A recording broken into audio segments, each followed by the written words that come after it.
네, 함께 한 줄 기도 올리도록 하겠습니다.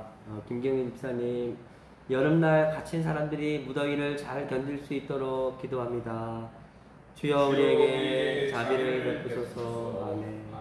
명정수 집사님, 8월의 첫날 무더위 속에서 아침 저녁으로 시원한 바람이 느껴지기 시작합니다. 차별과 혐오 속에서도 사랑과 이해와 희망의 싹이 트게 하소서. 주여 우리에게 자비를 베푸소서. 아멘. 최양수 집사님, 혐오는 우리의 눈을 가리는 행위임을 알게 하셔서 주님의 세상을 볼 수 있게 하여 주시옵소서. 주여 우리에게 자비를 베푸소서. 아멘. 김광희 집사님, 우리 청년들 모두가 자신을 위로하며 의미 있는 시간들 되기를 기도합니다. 주여 우리에게 자비를 베푸소서. 아멘. 민경수 집사님, 세월호를 기억할 수 있도록 주님의 손길이 함께 하시길 기도합니다. 주여 우리에게 자비를 베푸소서. 아멘. 윤영아 집사님, 이쁘게 피어나는 배롱나무 꽃처럼 우리들 삶이 더위 속에서도 활짝 피어나게 하소서. 주여 우리에게 자비를 베푸소서. 아멘. 장혜숙 집사님, 폭염과 코로나로 더욱 힘든 올 여름을 지혜롭고 건강하게 지낼 수 있기를 기도합니다. 주여 우리에게 자비를 베푸소서. 아멘. 코로나로 기후위기로 고난받는 생명들과 함께 하시고 우리가 어떤 상황 속에서도 함께 사는 삶을 모색해 나가며 연민과 자비심을 잃지 않도록 인도해 주옵소서. 주여 우리에게 자비를 베푸소서. 아멘. 군에 있는 청년들과 전국 해외 각지에 흩어져 있는 식구들, 입시와 미래를 준비하는 식구들, 그리고 이 시대에 여전히 고통받고 있는 저마다의 자리를 축복하시고 그들 모두에게 주님의 자비를 베풀어 주옵소서. 주여 우리에게 자비를 베푸소서. 아멘. 오늘은 특별히 장혜숙 집사님 나오셔서 예배를 위해서 기도 인도해 주시겠습니다. 기도드리겠습니다. 연일 계속되는 폭염과 코로나의 확산으로 약자들의 고통이 더욱 커지고 있습니다. 지구 이곳저곳에서 계속되는 이상저온과 고온, 폭우, 폭염, 산불, 코로나 등 기후위기 현상은 멈출 줄을 모릅니다. 인간의 탐욕이 지구의 기상을 뒤흔들어 생물 다양성이 파괴되고 수많은 동식물의 멸종이 더해가면서 이제 그 여파가 인간을 치고 들어오니 이제야 인간들이 조금이나마 잘못을 깨닫고 비상 상황을 전파하고 행동하자고 하지만 아직은 소수의 움직임이고 여전히 개발이란 미명하에 환경 파괴는 지속되고 있습니다. 머리로는 우리 모두 알고 있습니다. 지구가 기후위기 상황임을, 뭔가를 해야 함을, 그리고 소수 개인이 아니라 전 지구적으로, 국가적으로, 정책적으로 위기 상황임을 선포하고 시스템을 바꾸고 정책을 수립해야 한다는 것을요. 코로나에 대처하는 세계 각국의 위기 타개 행동을 왜 더 심각한 기후위기에는 적용하지 않느냐? 왜 말로만 기후위기라고 얘기하면서 계속 개발을 지속하느냐? 왜 쇼를 하느냐 외치던 툰베리의 일갈이 가슴을 뜨끔하게 합니다. 기후 환경이 많이 나빠짐을 인식하지만 그리고 기후위기가 가속되고 있고 이를 막기 위한 뭔가를 해야 하는 것 같지만 당장 내 삶을 직접적으로 위협하지는 않으니 편리와 욕구를 포기하는 일이 쉽지 않은 것 같습니다. 한편으로 나 하나의 행동이 얼마나 큰 도움이 되겠나, 그리고 아직은 시간이 좀 있는 거 아닌가, 나는 그래도 일회용품 덜 쓰고 텀블러 가지고 다니고 에어컨 온도 좀 높이고 그 정도라도 하고 있으니 좀 낫지 않은가 라는 생각에 머무르는 거 아닌가 싶습니다. 하지만 말 그대로 위기에는 좀 더 적극적인 비상행동이 따라야 할 것 같습니다. 하나님이 창조하신 아름다운 세상이 파괴되고 다양한 생명이 멸종되어가는 상황을 막는 것이 기독교인의 사명임을 깨닫고 기독교 기후위기 비상행동이라는 캠페인을 벌이고 있으나 전체 기독교인들의 참여는 아직 미미한 것 같습니다. 기독교 기후위기 비상행동을 동력 내에서 함께 행동해보겠다고 나섰으나 저조차 제대로 활동하지 못하고 있음을 회개합니다. 그리스도인으로서 기후위기에 행동해야 함을 외치는 구호들을 다시 한번 되새겨봅니다. 기후위기가 아니라 재앙입니다. 기후위기, 미래 세대가 아닌 바로 우리의 위기입니다. 기후위기 대응은 그리스도인의 책무입니다. 기후 위기를 받아들이는 것이 기도요 신앙입니다. 기후 위기를 초래한 욕망의 삶을 회개합시다. 창조 세계를 온전히 돌보지 못했음을 회개합시다. 기후 위기 대응에 한국 교회가 앞장섭시다. 행동하지 않으면 미래가 없습니다. 하나님이 창조한 세계, 청지기 인간이 돌봐야 할 때입니다. 기후 위기 시대 선언 넘어 행동으로 교단은 기후 위기 대응 기구 설치하라. 개개인의 활동이 전체 지구 환경에 얼마나 영향을 끼치겠냐 하는 생각도 들지만 하나가 열이 되고 백이 되고 만이 되고 10만, 100만, 1000만으로 확산되면 큰 변화를 이끌 수 있다고 생각합니다. 소비를 좀 더 줄이고 에어컨 끄는 횟수를 늘리고 채식을 하고 승용차를 안 쓰는 날을 행동하고 교회 내에서 좀 더 중점적인 의제로 만들어 공동행동을 하는 등 다시 한번 지금 내가 하고 있는 시점보다 조금 더 나아갈 수 있는 용기를 주시옵소서. 아름다운 창조 세계를 저희에게 선물하신 하나님의 사랑을 기억하고 행동하라 하신 주 예수 그리스도 이름으로 기도드립니다. 아멘. 저희 교회는 보니까 10명까지 참여하실 수 있는 것 같더라고요. 마이크를 쓰니까 지금 현장에 계신 분들은 더 잘 들리시죠? 근데 이제 그 하울링 같은 게 안 일어나시나요? 마이크를 쓰면 어떤 현상이 나타나나요? 지금 인터넷으로 여기 계신 분들은 하지 마시고요. 인터넷으로 들어와 계신 분들은 마이크를 쓰면 어떤 효과가 나타나나요? 괜찮으신가요?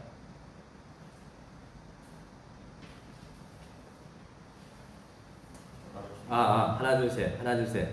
마이크를 쓰면은 소리가 더 잘 들리시나요? 아니면 더 둔탁하게 들릴 수도 있거든요. 네. 잘 들리세요? 네. 그러면 마이크를 쓰도록 하겠습니다. 여러분들 제가 지난주에 까라바조의 비밀이라고 하는 한 두 주간에 걸쳐서 소설을 읽게 됐는데 재밌더라고요. 한번 시간 나시면 한번 보시기 바랍니다. 이번이 까라바조라고 하는 미켈란젤로 메디시인데 까라바조에서 태어났대요. 그래서 워낙에 미켈란젤로라고 하는 천지창조를 그린 화가가 유명하잖아요. 그러다 보니까 미켈란젤로라고 하는 이름보다는 까라바조라고 하는 이름이 훨씬 더 잘 알려져 있는 화가입니다. 르네상스 시대에 그 미켈란젤로가 거의 죽음을 맞이했었을 때 태어난 미켈란젤로보다 조금 늦게 태어난 까라바조라고 하는 화가입니다. 그는 빛을 이용해서 그림을 잘 그리는. 그 전까지는 이제 보통 성화를 그리면은 보통 이게 사물을 잘 표현하는 게 대체적인 그림이었는데, 이 사람이 명암을 아주 극단적으로 표현을 해서 중요하지 않은 부분은 다 어둡게 만들어버려요.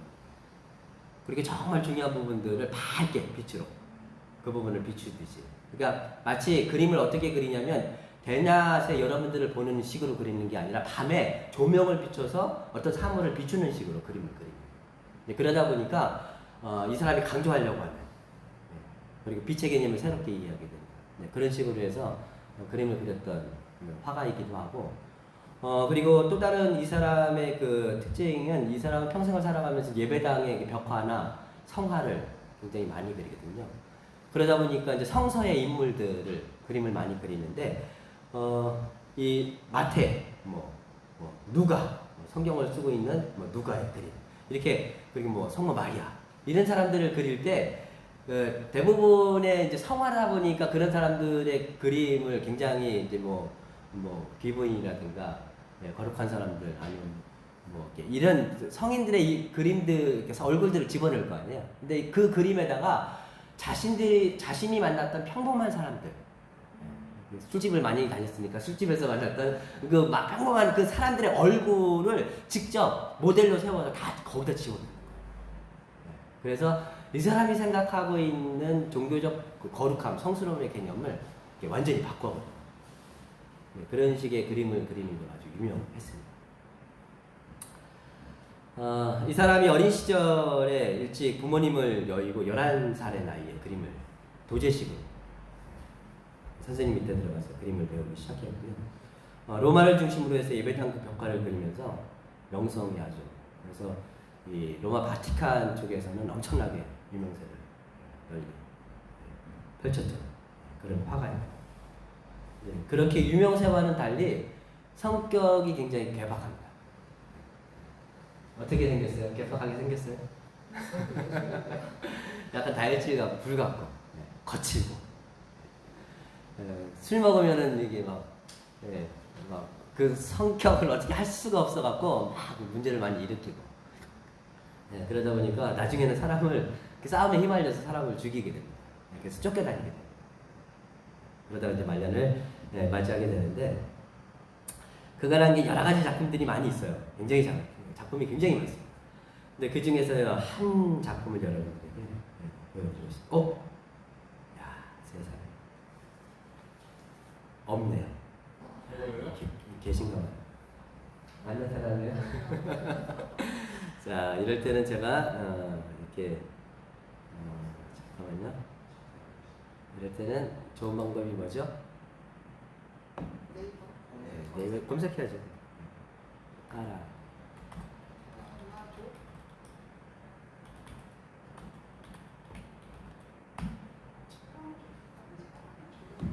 까라바죠. 이탈리아 사람. 자, 제가 보여드리고 싶었던 그림이 이 그림입니다.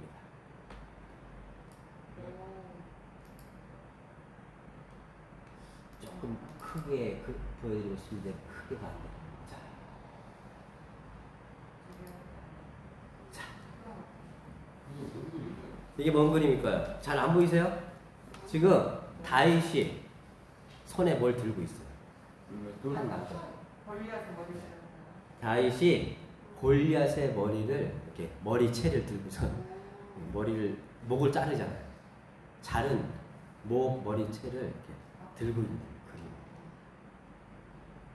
우리가 잘 알고 있는 다윗과 골리앗의 그림입니다. 이 그림의 제목은 골리앗의 머리를 친 다윗인가? 그렇게 나와 있어요. 구글 이미지에서 찾으세요. 이렇게 나왔습니다. 저희 아내가 저에게 도움을 주고 있습니다. 자, 이거를 자기가 죽을 줄 알고 그린 그림은 아니고요. 이 카라바조의 제일 마지막 작품, 죽기 직전 그리다가 다 완성을 했는지는 모르겠어요. 이 그림을 또 다른 사람이 완성했다라는 얘기도 있거든요. 근데 이 사람의 생애 제일 마지막에 수없이 많은 성화 그림을 그렸는데 생애 제일 마지막에 그리다가 죽은 그림입니다. 뭐 다윗과 골리앗의 얘기를 여러분들에게 해드릴 필요는 없지요. 혹시 모르는 분들 위해서 얘기를 해야 되나요? 소년이었던 다윗이 형들이 군인이었는데 형들의 먹을 것, 음식을 준비해서 음식을 전쟁에 나가 있는 군대에 나가 있는 형들에게 음식을 이렇게 전해주러 갔다가 적장이었던 블레셋 군인의 장수였던 그 골리앗이 계속해서 이스라엘 군대를 놀리고 있는 그 모습을 보면서 그 분노를 참지 못하고는 이 다윗이 목동이었잖아요. 자신이 가지고 있던 물맷돌을 가지고 돌려서 적장의 머리를 아주 명중시켜서 그 자리에 쓰러뜨리고 나서 목을 베가고서 결국 그 전투에서 적장을 장수를 이겨내는 그 이야기, 그 이야기에서 자, 이 그림을 잘 보시면 그림이 너무 작아서 잘 안 보이시죠? 그림을 잘 보시면 눌러도 안 커집니다. 그냥 보세요. 이 표정이 어떻습니까? 다윗의 표정이. 이제 이거는 까라바조의 작품입니다. 실제 이야기가 있고 까라바조가 다윗과 골리앗을 표현합니다. 자, 까라바조가 표정이 어때요? 다윗의 표정. 네? 별로 안 좋아요. 어떻게 안 좋아요? 뭐 결의에 찬, 그죠? 그것도 있죠. 너와 같은 장수 수백 명이 와라. 내가 다 잘라주리라 하는 결의에 찬 그런 의지도 담겨져 있죠. 또 어떤 것도 느낄 수 있어요? 저는 이거 근육질을 보면 근육 몸에 근육이 막 다 드러나잖아요. 거기에 보면은 그만큼의 그 어떤 단호한 의지, 예, 기필코 이겨 너와 같은 장수들을 없애리라고 하는, 싸워 이겨서 없애리라고 하는 아주 굳은 의지 같은 것들이 근육에서도 좀 표현하고 있다고 생각합니다. 근데 골리앗의 얼굴은 어때요? 까라바주의 얼굴이죠. 예? 골리앗의 얼굴이 까라바주의 얼굴. 어떻게 아셨어요? 닮았잖아. 조금 전에 자와서 생겼어. 세상에. 꼭 표정이 이산이 아닌 게 묘. 내가 이렇게 살다가 이럴 줄 알았어. 이런 표정이죠. 예. 뭔가 심각하게 자기의 그 과오를 뉘우치는, 이게 뭐지? 이런 표정의 얼굴. 어떤 사람은 이 그림을 보면서 이거는 중세의 어마어마한, 제국의 권력이 되었던 이 교회를 상징하는 거다 라고 얘기를 하는데, 실질적으로 명직 집사님이 봐주셨어요. 이 다윗의 얼굴이 누구의 얼굴이냐면 젊었을 때의 다윗의 얼굴. 젊었을 때의 까라바주예요. 그리고 지금 골리앗의 그 머리채를 잡고 있는 그 골리앗의 그림도 얼굴이 누구냐면, 나이든 자신의 얼굴을 골리앗에다가,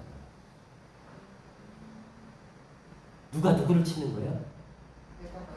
다윗이 골리앗을 치는 거라고 그랬는데, 누가 누구를 치는 거냐면요, 젊었을 때의 내가 나이든 내 모습을 치는 거예요.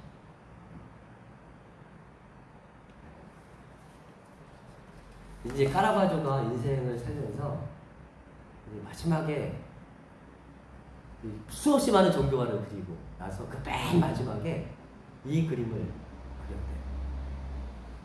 이거는 어쩌면 까라바조가 사람을 죽이고 막 도망다니잖아요. 그러니까 자기의 잘못을 온 이제 이 성화를 그려서 이 교회에다 걸 거 아니에요. 그 자기를 바라보고 있는 모든 사람에게 회개의 제스처를 취하고 있다라고도 얘기를 하더라고요. 그런데 진정한 종교, 그다음 영성, 진정한 어떤 그 자기 구원의 길, 이거는 결국은 뭐냐면 가장 순수한 열정으로 가득 찼던 내가, 꿈과 열정과 사랑과 희망으로 가득 찼던 그 내가 나이 들어서 힘만 세지고 고집불통이고 자기 안에 갇혀서 남 이야기를 들을 줄 모르고 자신만이 옳고 내가 무엇을 탐하는지조차도 모르는 무지로 가득 찬 자기 자신을 처음으로 본 것.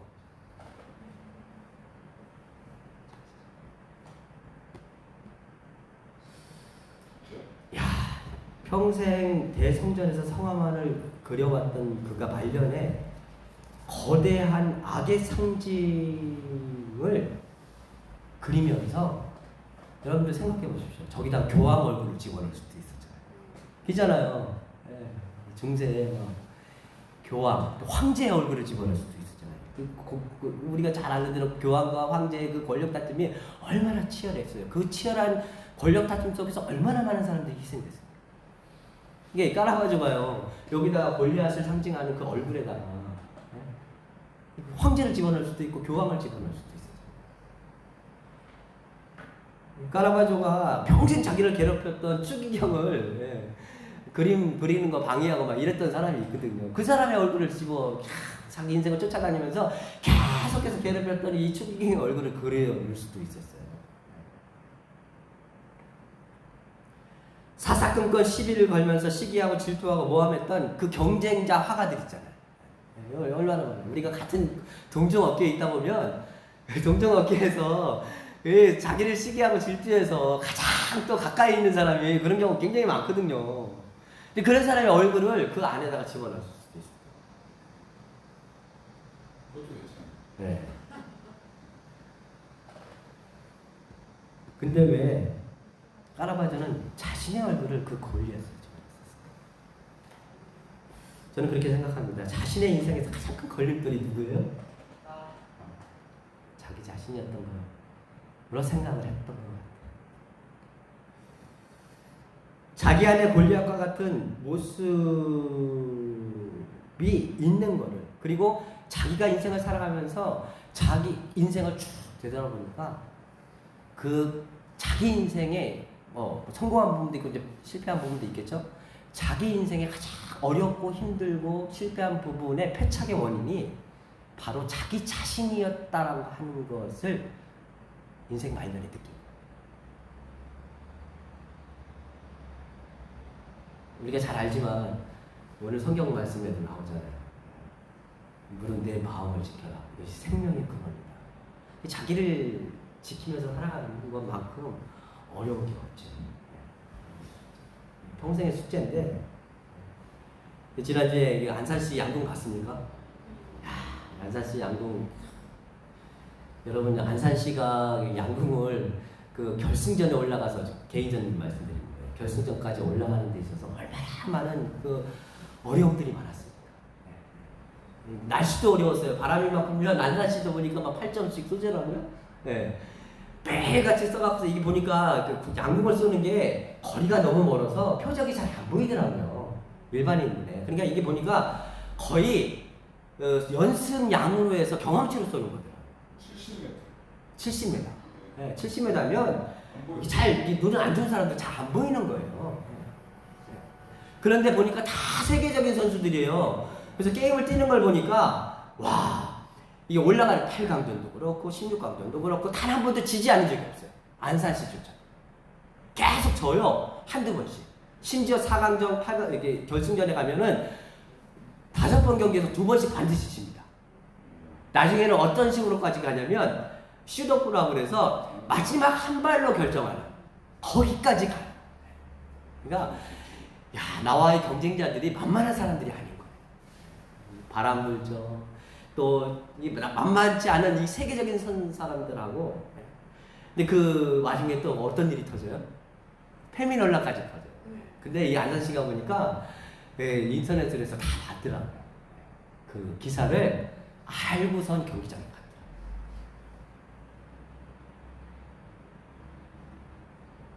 그런데 심장 박동 소리를 측정하는 거 보니까 70, 80 거기에서 넘나들더라고요.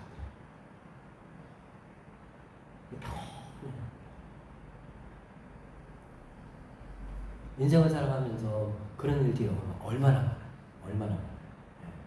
이런 바람이 불고 세찬 바람이 불고, 나와의 경쟁자 다 쟁쟁하잖아요. 내가 아무리 잘해도 남의 걸 보면은 사람들은 어떤 특성이 있냐면 자기보다 잘하는 사람과 늘 비교를 하지, 자기보다 못한 사람하고 절대 비교하지 않거든. 그러면 자기가 작아 보이는 거예요. 자기가 쪼그라들어 보이는 거예요. 자기가 형편없어 보이는 거예요. 사실은 전혀 그렇지가 않아요.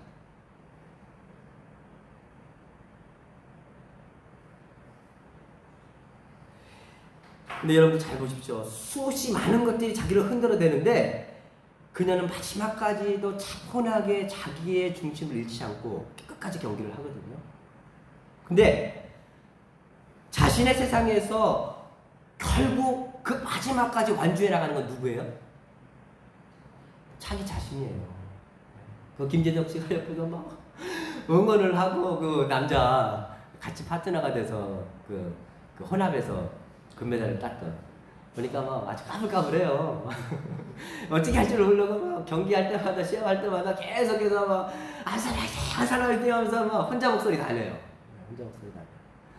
근데 옆에 있는 동료들이 응원을 해주고 박수 쳐주고 격려해주고 다 그래도 마지막 순간에 마음을 가다듬고 활을 쏘면서 그 관역을 바쳐야 되는 그 과정에 있어서 모든 것은요 오롯이 그 사람 혼자서 다 감당을 해야 돼요. 누가 대신 해줄 수가 없어요.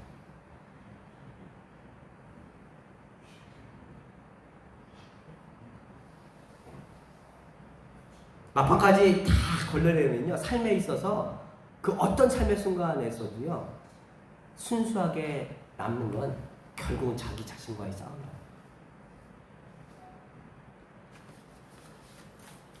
이렇게 자신을 지켜가는 자기 성찰의 방식이 종교에는 크게 두 가지가 있죠.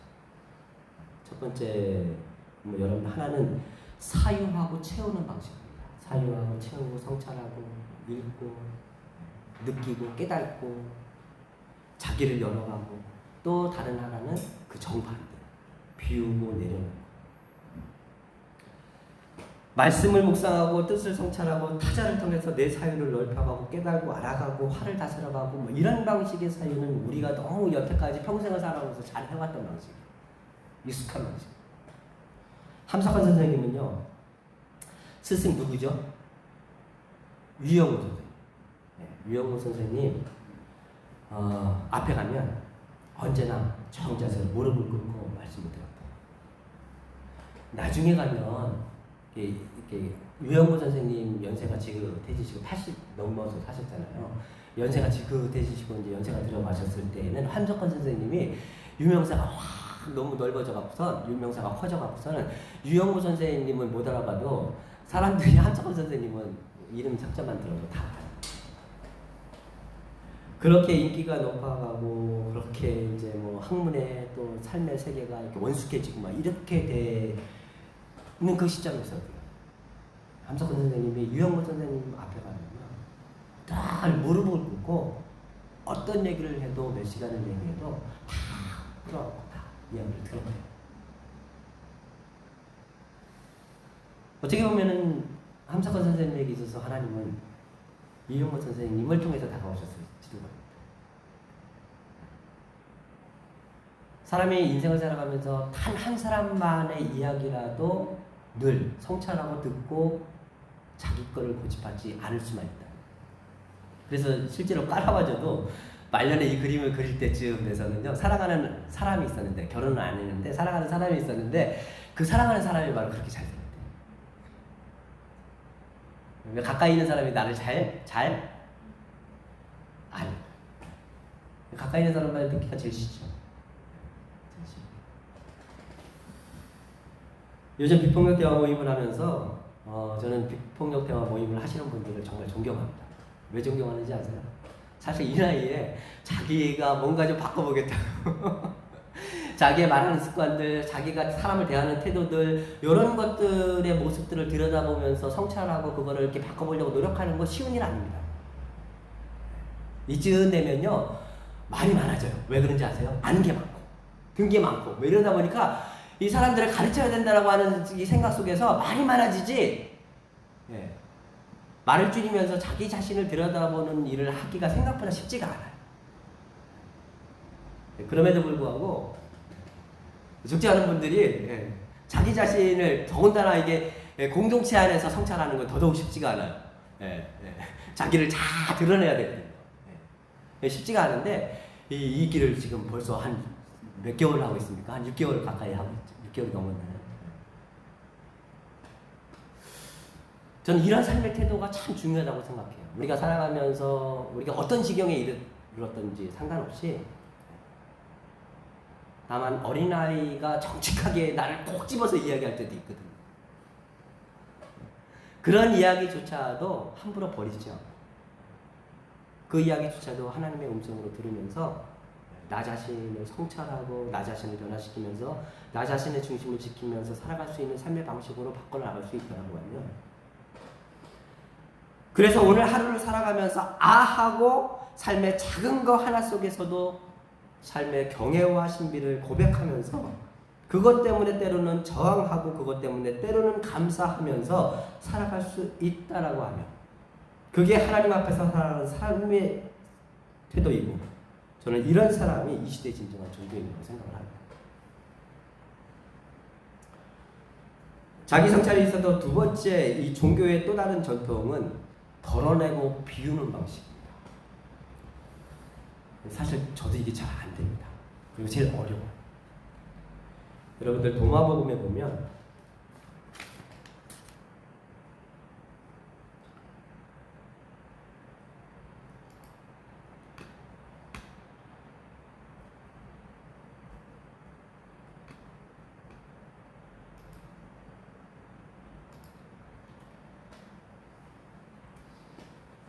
동화복음에 보면 어떤 얘기가 나오냐. 하나님 나라는 음식이 가득한 게 항아리를 옮기는 여인입니다.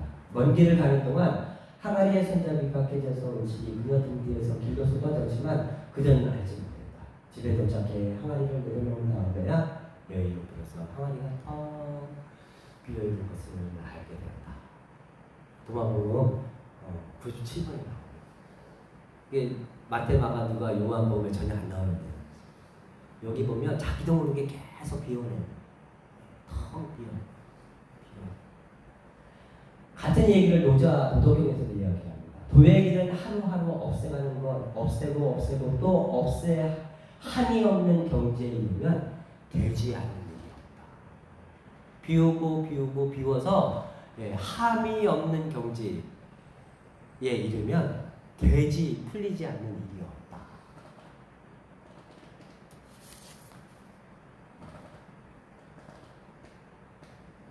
명상이나 침묵기도에 가면요, 침묵기도에서도 이렇게 여러분들 잘 해보신 분들 아시겠지만 처음에는 뭐 이렇게 평화의 기운에 집중하십시오, 호흡에 집중하십시오, 들숨과 날숨에 집중하십시오, 고통받는 이웃에 집중하십시오. 이러면서 계속해서 지금 이 순간에 뭔가에 알아차릴 수 있도록 계속해서 명상을 인도합니다. 어떤 사람은 평화의 기운에 머물고, 어떤 사람은 내 이 몸 하나하나에 머물기도 하고, 평화의 기운에 머물기도 하고, 그러면서 이제 명상을 해서 지금 이 순간 현존하고 있는 내 자신의 이 순간에 머물기 위해서 그걸 계속해서 훈련을 하는데, 제일 마지막 단계에 가면 어떤 걸 얘기하냐면 하나같이 명상이나 기도나 다 할 거 없이 다 하나같이 뭘 얘기를 하냐면요, 그 모든 사유까지도, 감정, 느낌, 그렇게 하려고 하는 의지까지도 다 내려놓으라고 얘기합니다. 다. 그래서 이 순간 여기에 그냥 온전히 머무르라고 얘기합니다. 이게 사실 설명하기도 어렵고 이게 현실적으로 감을 잡기도 어려워요. 이게 뭔 말인지 잘 모르겠어요. 네, 제가 기도하면서 그걸 느끼긴 하지만 이걸 설명하려고 하면 정말 어려워요. 얼마 전에 삶에서 제가 삶으로서 이야기를 할게요. 얼마 전에 우연찮은 기회에 오랫동안 뵙지 못했던 분을 뵌 적이 있습니다. 너무도 기쁘고 너무도 반갑게 저를 맞이해 준 거. 사실은 오랫동안 그분에게 연락을 하지 않았었어요. 왜 안 했냐면 그분이 저를 피한다라고 생각을 한 거예요. 전화를 몇 번 드렸는데 굉장히 어려워하시는 거예요. 우리는 좀 쿨해야 된다고 생각을 하기 때문에 굳이 막 원치 않는 사람에게 내가 전화를 계속 드려서 괴롭히면 안 된다라고 생각을 해서 전화를 드리지를 않았었어요. 그러다 보니까 이제 자연스럽게 관계가 끊어질 수밖에 없었죠. 근데 이제 뜻하지 않게 이제 만났잖아요. 거기서 이제 이런저런 얘기를 하면서 얘기가 깊어지다 보니까 저를 피한다라고 생각했던 그 시점이 그분이 자기 인생에서 가장 힘든 시기입니다. 내가 너무 힘드니까 지금 안으로 숨어버리고 싶을 뿐만 아니라 더 나아가서는요, 모든 걸 다 내려놓고 싶거든요. 다 포기하고 싶거든요.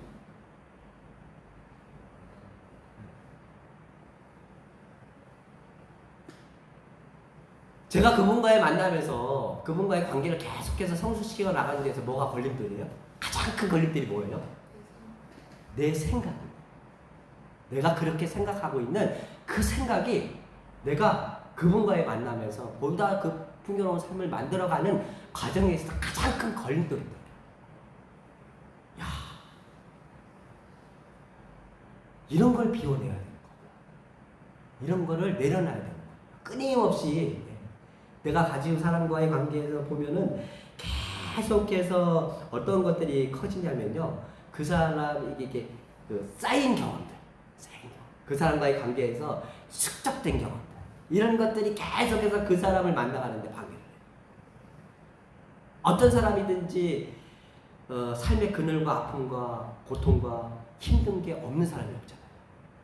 그러면 그 사람의 그 아픔의 가장 중심을 향하게 하는 데 있어, 특별히 가까운 사람은 일면 가까운 사람일수록 그 사람의 그 가장 그 중심의 아픔으로 이렇게 들어가는 데 있어서 가장 큰 걸림돌이 되는 것은 내가 그 사람에게 가지고 있는 왜곡된 생각들, 편견들, 집착들, 아니면 잘못된 그 편견 속에서 축적된 내 이미지들, 이런 것들이 그 사람의 아픔의 가장 중심부를 향해서 가게 하는데 가장 큰 걸림돌이 되더라고요.